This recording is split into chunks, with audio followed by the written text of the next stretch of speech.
Coupled bonding conductor, or CBC, is sometimes misunderstood, especially in the context of telecommunications and electrical engineering. Let's clarify some common misconceptions. The idea that a single grounding conductor can eliminate transient noise is a simplification. Transient noise arises from electromagnetic interference, or EMI, which can be induced into signal cables from various sources such as power lines, motors, and electronic devices. A grounding conductor can help mitigate EMI by providing a low impedance path for noise current to return to its source, but it's not a complete solution. Multiple strategies may be necessary to adequately address EMI. The notion that power frequency grounding has little relevance to telecommunications grounding is inaccurate. Proper grounding is critical for the reliable operation of any electrical or electronic system, including telecommunications systems. Power frequency grounding establishes a reference potential for all electrical circuits and helps protect equipment from damage caused by electrical surges and lightning strikes. The coupled bonding conductor, or CBC, is a bonding conductor placed on the outside surface of telecommunications cables. It is used to reduce transient noise. When installed correctly with proper bonding practices, CBC can be very effective. Now consider a situation in a hospital where cables were installed in bonded metal cable baskets, extended to a plastic backbox by a plastic conduit, and fitted with a metal faceplate. To comply with electrical regulations, it was necessary to extend the bond from the cable tray to the metal faceplate. In any scenario where metal containment is used, and there is a discontinuity in the containment, a bonding conductor must bridge the gap to maintain the common bonding network, or CBN. A coupled bonding conductor can also be a secondary conductor bonded to the direct current, or DC, power plant frame in an isolated ground plane configuration. This arrangement supplements the plant frame ground, particularly in the event of a battery fault. This is often used when the DC plant is located on a lower floor while serving equipment on upper floors. Primarily, its purpose is related to DC power systems and might not directly apply to other applications. When considering whether to run a CBC alongside 4-pair station cables, it's important to refer to relevant standards and documentation for proper application guidelines. Consider grounding and bonding requirements in information technology systems. Grounding equalizes voltage potentials and provides a safe path for fault currents. Bonding connects metallic parts to form a continuous electrical path, ensuring that all parts are at the same potential. These are essential for safety and proper system operation. Grounding systems can be classified into several types. Firstly, equipment grounding systems. Secondly, isolated grounding systems. And thirdly, signal reference grounding systems. Equipment grounding systems connect non-current carrying metal parts of equipment to ground, reducing shock hazards. Isolated grounding systems reduce noise by isolating sensitive equipment from the main grounding system. Signal reference grounding systems minimize voltage differences between interconnected equipment, preventing data errors. Bonding methods include firstly, bonding conductors, secondly, bonding jumpers, and thirdly, structural steel bonding. Bonding conductors are wires that connect metal parts together. Bonding jumpers bypass discontinuities in metal raceways or enclosures. Structural steel bonding uses the building's steel frame as part of the grounding system. Several standards govern grounding and bonding practices, including firstly, the National Electrical Code, or NEC, secondly, the Telecommunications Industry Association, or TIA, standards, and thirdly, the Institute of Electrical and Electronics Engineers, or IEE, standards. The National Electrical Code, specifically Section 250, provides comprehensive requirements for grounding and bonding. TIA standards, such as TIA 568, address grounding and bonding in telecommunications systems. IEE standards, like IEE 1100, offer guidance on power and grounding sensitive electronic equipment. Proper installation of grounding and bonding systems requires attention to detail. Firstly, conductor sizing, secondly, connection methods, and thirdly, inspection and testing. Conductor sizing must comply with the NEC to handle potential fault currents. Connection methods must ensure low impedance connections using appropriate hardware. Inspection and testing verify the integrity of the grounding and bonding system. Now consider common grounding and bonding mistakes. Firstly, inadequate conductor size. Secondly, loose connections. And thirdly, improper grounding electrode systems. Inadequate conductor size can result in high impedance and ineffective grounding. Loose connections increase resistance and reduce the effectiveness of bonding.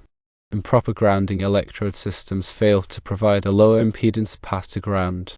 To troubleshoot grounding and bonding issues, firstly, visual inspection, secondly, continuity testing, and thirdly, ground resistance measurement.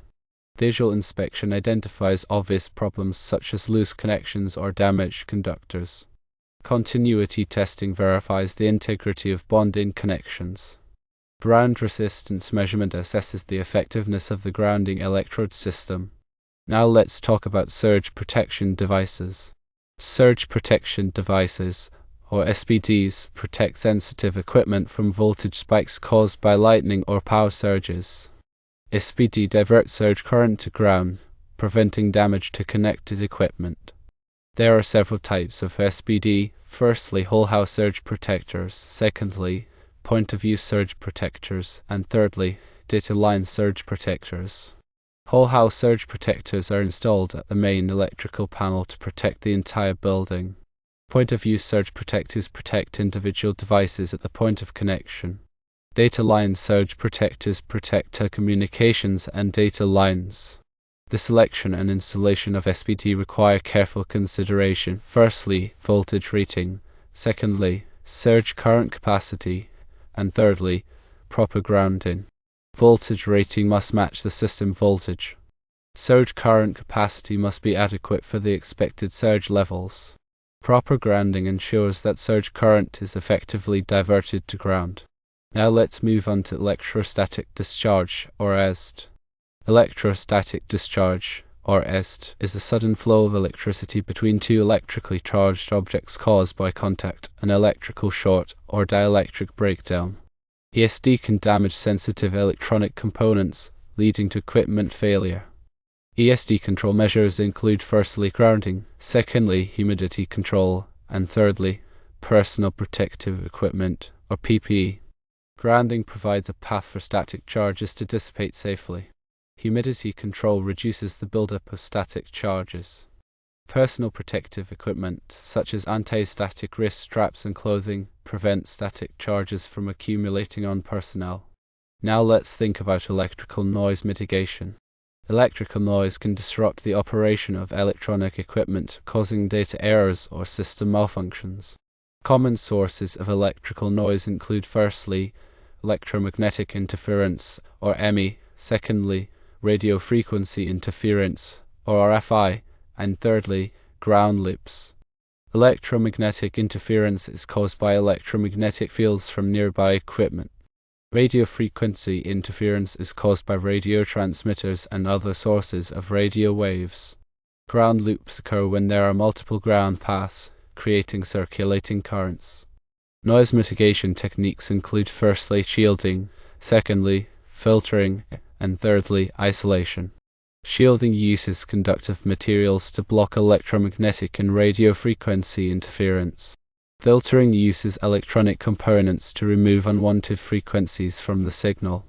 Isolation separates sensitive equipment from noisy circuits. Let's consider some best practices for maintaining a clean and reliable electrical environment.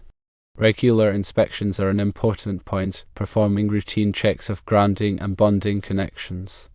Proper documentation is another, maintaining accurate records of grounding and bonding systems. Training and education are important too, providing ongoing training for personnel on proper grounding and bonding practices. Now let's consider specific applications and scenarios of grounding and bonding.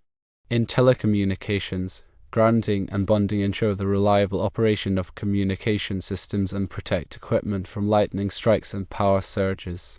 In data centers, grounding and bonding are critical for preventing data errors and equipment failures. In industrial facilities, grounding and bonding protect personnel and equipment from electrical hazards. Now a brief note about regulatory compliance. Compliance with electrical codes and standards is essential for ensuring safety and preventing liability. Firstly, the National Electrical Code, or NEC, is widely adopted in the United States. Secondly, other international standards may apply depending on the location. Thirdly, local codes and regulations may have additional requirements. Staying up to date with the latest codes and standards is essential for maintaining a safe and compliant electrical system. When in doubt, consult with a qualified electrical engineer or electrician. The information presented here is for educational purposes only and should not be considered a substitute for professional advice. Always follow applicable codes and standards when working with electrical systems. Let's look at some grounding electrode systems. A grounding electrode system is a network of interconnected electrodes that provide a low impedance path to earth for fault currents and voltage stabilization. Firstly, we will consider the metal underground water pipe. If available, a metallic underground water pipe can serve as a grounding electrode. It should be supplemented by an additional electrode. Secondly, the concrete encased electrode, often referred to as a U for ground, is a steel reinforcing bar or rod encased in concrete near the bottom of a foundation or footing. Thirdly, ground rings consist of a big copper conductor encircling a building or structure, buried at a specific depth. Fourthly, ground rods are metal rods driven into the earth to provide a grounding point. And fifthly, metal frames of buildings. The metal frame of a building, if effectively grounded, can serve as part of the grounding electrode system. Now let's consider the National Electrical Code, or NEC, requirements. NEC Article 250 provides detailed requirements for grounding and bonding.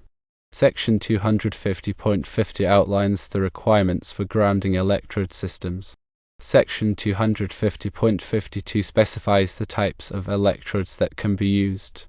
Section 250.66 covers the sizing of grounding electrode conductors. Remember supplementary electrodes. The NEC requires the use of a supplementary electrode when using a metal underground water pipe as a grounding electrode. Common supplementary electrodes include ground rods and ground rings. This ensures a reliable grounding path even if the water pipe is disconnected or becomes non-conductive. Now, about the installation best practices. Proper installation is essential for the effectiveness of the grounding electrode system. Firstly, electrode depth. Ground rods should be driven to a depth of at least 8 feet according to NEC 250.53. Secondly, electrode spacing. Multiple electrodes should be spaced at least 6 feet apart to minimize impedance. Thirdly, conductor connections. Grounding electrode conductor should be securely connected to the electrodes using listed connectors. Now let's look at the resistance to ground. A low resistance to ground is critical for effective grounding. Firstly, target resistance. The NEC recommends a resistance to ground of 25 ohms or less for a single ground rod. Secondly, measurement methods. Ground resistance can be measured using a ground resistance tester, also known as a fall of potential tester. Thirdly, soil conditions. Soil resistivity affects the resistance to ground. Sandy soil typically has higher resistivity than clay soil. Now let's consider ground enhancement techniques. Ground enhancement techniques can improve the effectiveness of the grounding electrode system, especially in areas with poor soil conditions. Firstly, ground enhancing compounds. These materials reduce soil resistivity around the electrode. Secondly, bentonite clay. Bentonite clay can be used to improve soil conductivity. Thirdly, chemical ground rods. These rods contain chemicals that leach into the soil, improving conductivity. Let's now consider equipotential bonding. Equipotential bonding connects all metallic parts within an area to create an equipotential plane, minimizing voltage differences and reducing shock hazards. Firstly, bonding conductors. Bonding conductors are used to connect metallic parts together. Secondly, bonding jumpers. Bonding jumpers bypass discontinuities in metal raceways or enclosures. Thirdly, mesh bonding. A mesh network of conductors can be installed under flooring to create an equipotential plane. Now, NEC requirements for equipotential bonding. NEC Section 250.100 covers equipotential bonding requirements for specific applications, such as swimming pools and agricultural buildings. The purpose is to minimize voltage gradients and reduce the risk of electric shock. And now let's look at the applications of equipotential bonding. Firstly, swimming pools. Equipotential bonding is required around swimming pools to protect against electric shock hazards. Secondly, agricultural buildings. Equipotential bonding is used in agricultural buildings to protect livestock from stray voltage. Thirdly, healthcare facilities. Equipotential bonding is implemented in healthcare facilities to protect patients and staff from electrical hazards.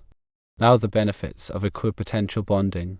Equipotential bonding provides several benefits. Firstly, reduce shock hazards. It minimizes voltage differences between metallic parts, reducing the risk of electric shock. Secondly, improved safety. It creates a safer environment for people and animals. Thirdly, equipment protection. It protects sensitive electronic equipment from damage due to voltage transients. Now let's consider isolated ground systems. An isolated ground system is a grounding system that is electrically isolated from the building's normal grounding system. It is used to reduce electrical noise and prevent interference with sensitive electronic equipment. Firstly, isolated ground receptacles. These receptacles have an isolated grounding conductor that is not connected to the receptacle's metal mounting strap. Secondly, isolated ground conductors. These conductors are run separately from the normal grounding conductors. Thirdly, isolated ground transformers. These transformers provide an isolated power source for sensitive equipment. Now let's consider the NEC requirements for isolated ground systems. NEC Section 250.146 provides requirements for isolated grounding systems. It specifies the conditions under which isolated grounding is permitted and the methods for installing isolated ground conductors. Now the applications of isolated ground systems. Firstly, computer rooms. Isolated grounding is used in computer rooms to minimize electrical noise and prevent data errors. Secondly, audio and video studios. Isolated grounding is used in audio and video studios to reduce interference and improve sound and picture quality. Thirdly, medical equipment. Isolated grounding is used with sensitive medical equipment to protect patients from electrical hazards. The benefits of isolated ground systems. Firstly, reduce noise. Isolated grounding reduces electrical noise and interference. Secondly, improved performance. It improves the performance of sensitive electronic equipment. Thirdly, enhanced safety. It enhances safety by reducing the risk of electrical shock. Let's look at surge protective devices, or SPDs. Surge protective devices, or SPDs, protect electrical and electronic equipment from voltage surges caused by lightning, power grid switching, and other transient events. Firstly, Type 1 SPD. Type 1 SPD are installed at the service entrance to protect the entire electrical system. Secondly, Type 2 SPD. Type 2 SPD are installed at distribution panels to protect branch circuits. Thirdly, Type 3 SPD. Type 3 SPD are installed at the point of use to protect individual devices. Now let's look at the NEC requirements for SPD. NEC Section 230.67 requires the installation of surge protection for dwelling units. NEC Article 285 provides detailed requirements for SPD. Now about the selection criteria of SPD. Firstly, voltage rating. The SPD voltage rating must match the system voltage. Secondly, surge current capacity. The SPD surge current capacity must be adequate for the expected surge levels. Thirdly, protection mode. The SPD should provide protection for all modes, including line to line, line to neutral, and line to ground. Now, the installation best practices for SPD. Firstly, location. SPD should be installed as close as possible to the equipment they are protecting. Secondly, conductor length. Conductor length should be kept as short as possible to minimize impedance. Thirdly, grounding. SPD must be properly grounded for effective surge protection. Let's think about transient voltage surge suppression, or TVSS. Transient voltage surge suppression, or TVSS, is a technology used to protect electrical and electronic equipment from voltage surges. Firstly, metal oxide varistors, or MOV, are commonly used in TVSS devices to divert surge current. Secondly, silicon avalanche diodes, or SAS, are used for fast response and high surge current capability. Thirdly, gas discharge tubes, or GDT are used for high voltage and high surge current applications. Then TVSS performance characteristics.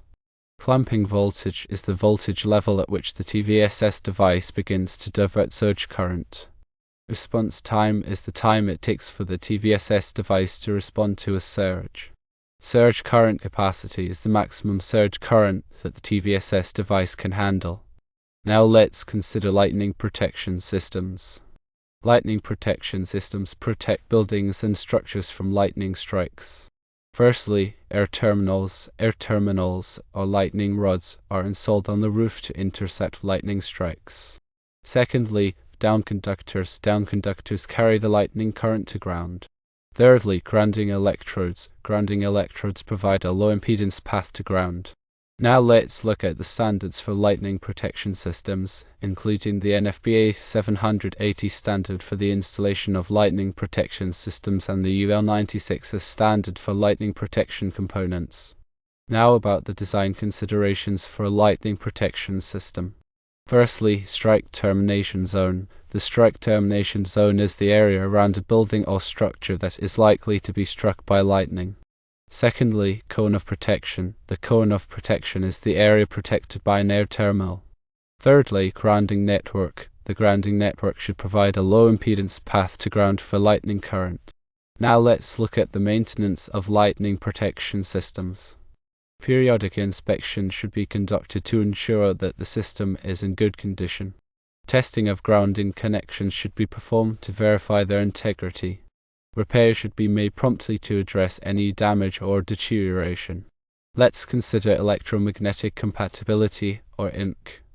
Electromagnetic compatibility, or EMC, is the ability of electrical and electronic equipment to operate without causing or experiencing electromagnetic interference.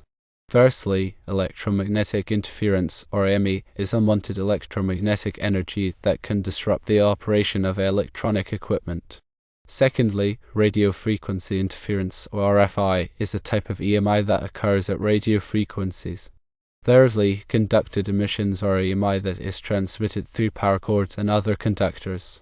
Now about EMC standards and regulations. FCC Part 15 regulates electromagnetic emissions from electronic devices in the United States.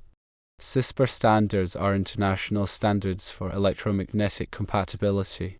AEC standards are international standards for electrical safety and EMC. Now let's consider the EMC design principles. Shielding uses conductive materials to block electromagnetic and radio frequency interference. Filtering uses electronic components to remove unwanted frequencies from the signal. Grounding provides a low impedance path for EMI currents to return to their source. Now about EMC testing and certification. Compliance testing is performed to verify that equipment meets EMC standards. Certification marks demonstrate that equipment has been tested and certified to comply with EMC standards. Let's look at power quality. Power quality refers to the characteristics of the electrical power supplied to equipment. Poor power quality can cause equipment malfunction, data loss, and premature failure. Firstly, voltage sags are short-term reductions in voltage. Secondly, voltage swells are short-term increases in voltage. Thirdly, harmonics are distortions of the sinusoidal waveform. Then, the causes of power quality problems. Nonlinear loads, such as computers and electronic ballasts, can generate harmonics. Power system faults can cause voltage sags and swells. Equipment malfunction can disrupt the power supply. Then the power quality monitoring equipment. Voltage recorders measure voltage levels over time. Harmonic analyzers measure the amplitude and frequency of harmonic currents and voltages. Power quality meters measure various power quality parameters.